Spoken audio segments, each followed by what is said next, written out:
ভিডিওর শুরুতেই আপনাদের জন্য কিছু কথা বলে নিতে চাই। আই থিংক এগুলো আপনাদেরকে মোটিভেট করবে। যেমন ধরেন ভিডিও এডিটিং যদি ফ্রি সফটওয়্যার হয় হয়তোবা সেটা দিয়ে প্রপারলি কাজ শেখা যাবে না বা প্রফেশনাল কাজ শেখা যাবে না। এরকম অনেকেরই কনসেপ্ট থাকে। আবার অনেকেই চান যে ১ম অবস্থায় আমরা একটু অ্যাডভান্স লেভেলের সফটওয়্যার দিয়ে যদি কাজটা শিখি তাহলে হয়তোবা আমরা প্রফেশনাল মানের কাজ করতে পারবো। কিন্তু বিষয়টা না একটু অন্যরকম। আমি একটু কনসেপ্টটা ক্লিয়ার করে দেই। ধরেন আপনি ফ্রি হোক বা পেইড হোক যেই ভিডিও এডিটিং সফটওয়্যারই ব্যবহার করেন না কেন, প্রতিটা ভিডিও এডিটিং সফটওয়্যারের কনসেপ্ট প্রায় একই রকমের। আপনি যদি একটা ভিডিও এডিটিং সফটওয়্যারের কনসেপ্ট ক্লিয়ার ভাবে বুঝতে পারেন, বাকি যেকোনো সফটওয়্যার আপনি হাতে পাওয়ার পর সেটাকে মোটামুটি আপনি ইউজ করতে পারবেন। এক্ষেত্রে যদি আপনি একটু ব্যতিক্রমধর্মী সফটওয়্যারের কথা বলেন, সেক্ষেত্রে আমি বলব DaVinci Resolve নামে একটা সফটওয়্যার আছে। সো সেটাও ফ্রি। কিন্তু সেটার যে টুলস গুলো সেগুলো ইউজ করতে একটু ক্রিটিক্যাল হয়ে যায়। কিন্তু আপনি ধরেন Adobe Premiere Pro, Filmora বা এই CapCut এগুলোর যে বেসিক ইন্টারফেস অনেকাংশেই কিছু সেক্টরে খুব মিলে যায়। যেমন ধরেন টাইমলাইন ব্যবহার করা, আপনি মিডিয়া ইম্পোর্ট করছেন বা অর্গানাইজ করছেন, তারপরে আপনি হচ্ছে প্রিভিউ স্ক্রিন দেখছেন। এই সমস্ত বিষয় ইফেক্টস ইউজ করা প্রায় সিমিলার টাইপেরই সমস্ত বিষয় হয়ে থাকে। সো আপনি এই যেকোনো একটা সফটওয়্যারের কনসেপ্ট যদি পুরোপুরি ক্লিয়ার হতে পারেন, তাহলে বাকি যেকোনো সফটওয়্যার আপনি হাতে পান না কেন সেটাই কিন্তু ব্যবহার করতে পারবেন। সো আমি আমার যে ভিডিও এডিটিং শেখা সেটা কিন্তু শুরু করেছিলাম Camtasia 8 বা 7 যেকোনো একটা ভার্সন ছিল সেটা দিয়ে হচ্ছে আমি ১ম ভিডিও এডিটিং শেখাটা শুরু করি। এরপর আমি Filmora সুইচ করি। এরপর Adobe Premiere Pro।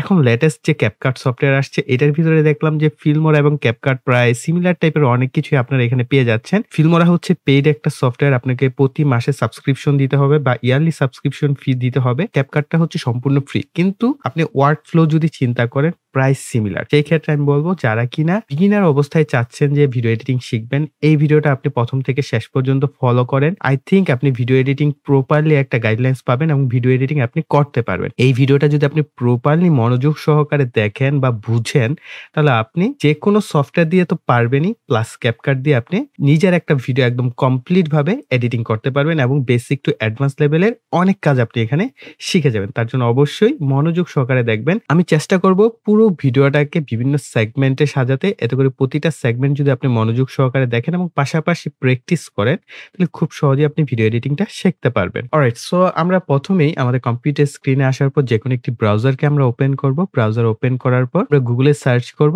CapCut for পিসি। এই কথাটা লিখে সার্চ করবেন। করার পর আপনার সামনে এই ওয়েবসাইটটা চলে আসবে। সবার ১ম যে ওয়েবসাইটটা আসবে www.capcut.com। সো এই ওয়েবসাইটে আসার পরে এখানে ডাউনলোড CapCut ডেস্কটপ এইখানে ক্লিক করবেন। ক্লিক করার পর পরবর্তী পেজটা আপনার সামনে এখানে চলে আসবে ডাউনলোড ফর ফ্রি। তো আপনি এখানে ডাউনলোডে ক্লিক করবেন। পসিবল হলে সবার ১ম এই এখানে সাইন ইন নামে একটা অপশন দেখতে পাচ্ছেন। এখানে ক্লিক করবেন। এটা ইম্পোর্টেন্ট, আদারওয়াইজ কিন্তু আপনার যে সফটওয়্যার সেখানে একটা ওয়াটারমার্কের ঝামেলা আসতে পারে।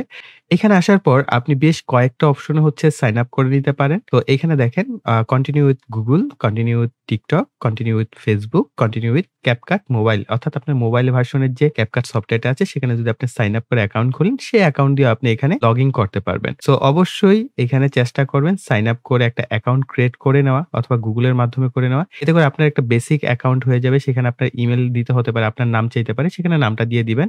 খুব সিম্পল, আপনারা যে কেউ এটা পারবেন। আই থিংক আমার এতটুকু ভরসা আছে আপনারা যারা এই ভিডিও দেখছেন অন্তত আপনারা একটা সাইন আপ অ্যাকাউন্ট করে নিতে পারবেন CapCut এ। সো সাইন আপ অ্যাকাউন্ট করে নিলে যেটা ফ্যাসিলিটিস সেটা হচ্ছে আপনার কোনো ওয়াটারমার্কের ঝামেলা কিন্তু থাকছে না। আদারওয়াইজ কিন্তু আপনার ভিডিওতে ওয়াটারমার্ক আসবে, বলবেন ভাই আপনি সম্পূর্ণ ফ্রি বলছেন কিন্তু ওয়াটারমার্ক আসছে। সো এটা তাদের একটা রিকোয়ারমেন্ট। আপনার যদি আইডি থাকে বা সাইন ইন করা থাকে তাহলে সেক্ষেত্রে আপনার কোনো ওয়াটারমার্কের ঝামেলা আসবে না। তো এখান থেকে আপনি এটা করতে পারেন। এরপর হচ্ছে আমরা ব্যাক করছি।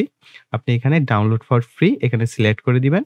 এখানে দেখেন আমার ডাউনলোড হওয়া শুরু করে দিয়েছে। সো ডাউনলোড হয়েও গেছে। খুব ছোট একটা ফাইল। আর এই যে ফাইলটা বা ইনস্টলার যে ফাইলটা এটার এমবি সাইজটা হয়তো পরবর্তীতে আরো বাড়তে পারে এবং এটা অনলাইনে ইনস্টল হয়। সো আমি মিনিমাইজ করে দিচ্ছি। আমার পূর্বেই ডাউনলোড করা এবং ইনস্টল করা আছে। সো এই ধরনের একটা আইকন আপনার ডাউনলোড অপশনে পেয়ে যাবেন। এখানে মাউসের লেফট বাটন ডাবল ক্লিক করার পর জাস্ট খুব সিম্পল নেক্সট ইনস্টল করে দিবেন। ইনস্টল হয়ে যাবে। ইনস্টল হওয়ার পর আপনার সামনে এই ধরনের একটা আইকন চলে আসবে। আমি এটাকে ডিলিট করে দেই। এটা আর আমাদের প্রয়োজন নাই। শর্ট করে ব্রিফলি আপনাদের বলে দিলাম। আমার কিন্তু একটা সেপারেট ভিডিও আছে। সেখানে আমি দেখিয়েছি কিভাবে সাইন আপ করে অ্যাকাউন্ট ক্রিয়েট করতে হয়। এটা খুব সিম্পল। আমরা এখানে CapCut এ ওপেন করে নিব। জাস্ট মাউসের লেফট বাটন ডাবল ক্লিক করব। আমাদের সামনে এই ধরনের একটা উইন্ডো চলে আসবে। তো দেখতেই পাচ্ছেন আমি টুকটাক কিন্তু বেশ অনেকগুলো ভিডিও এটার মাধ্যমে এডিট করেছি এবং কাজ করছি। এবং আমার কাছে অনেক দিক থেকে এই সফটওয়্যারটাকে কিছু সেগমেন্টে খুব ভালো মনে হয়েছে। পুরো একটা উইন্ডো এখানে চলে আসছে। আমরা এটাকে মেক্সিমাম সাইজ করে নিই। ফার্স্ট আমরা যেটা শিখবো সেটা হচ্ছে নিউ একটা প্রজেক্ট ক্রিয়েট করা। তার পূর্বে আমাদের এই যে এনভায়রনমেন্টটা এটা সম্পর্কে একটু বুঝে নিই। দেখেন খুব সিম্পল রাখার চেষ্টা করা হয়েছে যাতে খুব সহজে মানুষ শিখতে পারে এটা দিয়ে। সো এখানে আপনারা পাচ্ছেন ক্রিয়েট এ নিউ প্রজেক্ট অর্থাৎ প্রজেক্ট বলতে আপনি যে ভিডিও এডিটিংটা করবেন সেক্ষেত্রে আপনার প্রচুর এলিমেন্টের প্রয়োজন হতে পারে। Video, audio, image, PNG image এই ধরনের বিভিন্ন ফাইলগুলোকে একত্রে যে রাখার একটা স্থান, সেই জায়গাটাকে আমরা বলছি প্রজেক্ট। ধরে নিতে পারেন এক্সাম্পল একটা বক্স। এই বক্সের মধ্যে আমরা এই জিনিসগুলোকে রাখবো এবং সেখান থেকে নিয়ে আমরা সেই জিনিসগুলোকে সাজিয়ে গুছিয়ে তৈরি করব। সো ওই সাজানো গোছানোটাকে বলা হচ্ছে এডিটিং। এরপর ধরেন আমাদের সম্পূর্ণ এডিট হওয়ার পর এটাকে আমরা আবার একটা প্যাকেজের মতো কমপ্লিট করে এক্সপোর্ট করে ফেলি। সো সমস্ত টুকরা অংশগুলো আমাদের একটা ভিডিওতে কনভার্ট হয়ে একটা কমপ্লিট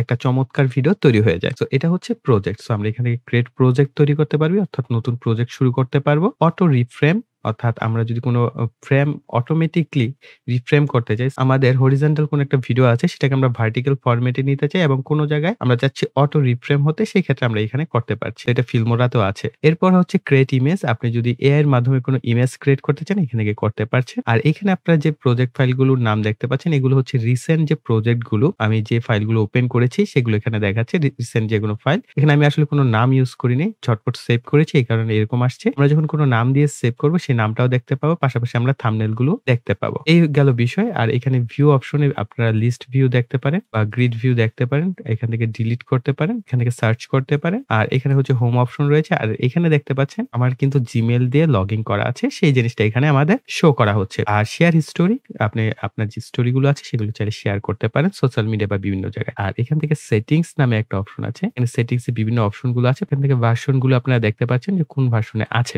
এখন অনেকের প্রশ্ন আসতে পারে, ভাইয়া আমার ভার্সনটা আগের বা আমার ভার্সনটা আরো আপগ্রেড হয়ে গেছে। যে ভার্সনই ব্যবহার করেন না কেন এই ভিডিওটা ফলো করে জাস্ট সিমিলার ভাবে স্টেপ বাই স্টেপ প্র্যাকটিস করতে পারবেন। অলরাইট, সো আমাদের প্রথম কাজ হচ্ছে নাম্বার 1 ক্রিয়েট একটা প্রজেক্ট অর্থাৎ নতুন একটা প্রজেক্ট তৈরি করব। আমরা এখান থেকে ক্রিয়েট এ ক্লিক করব। আমাদের প্রজেক্ট ক্রিয়েট হয়ে গেছে। সো 2 নাম্বার স্টেপে আমরা শিখব ফাইল ইম্পোর্ট করা। সো এখানে বড় করে লেখাই আছে ইম্পোর্ট এবং প্লাস একটা আইকন দেওয়া আছে। নিচে লেখাই আছে videos, audios and image. Video, audio এবং ইমেজ আপনি এখানে ইম্পোর্ট করতে পারবেন। তো আমরা এখানে যদি সিলেক্ট করি আমরা যেকোনো ভিডিও, অডিও বিভিন্ন জিনিস কিন্তু এখান থেকে সিলেক্ট করে নিতে পারবো। এক্সাম্পল আমি এখান থেকে একটা ভিডিও ফাইল ওপেন করে নিচ্ছি। সো আমাদের ভিডিও কিন্তু ইম্পোর্ট হয়ে গেছে। এখন ভিডিওর উপর যদি আমরা মাউস রাখি এবং দেখেন একটা ইয়েলো কালারের দাগ আসছে, আমরা এখান থেকেও প্রিভিউ করতে পারছি যে আসলে এই ভিডিওতে কি আছে আমাদের দেখার প্রয়োজন হতে পারে।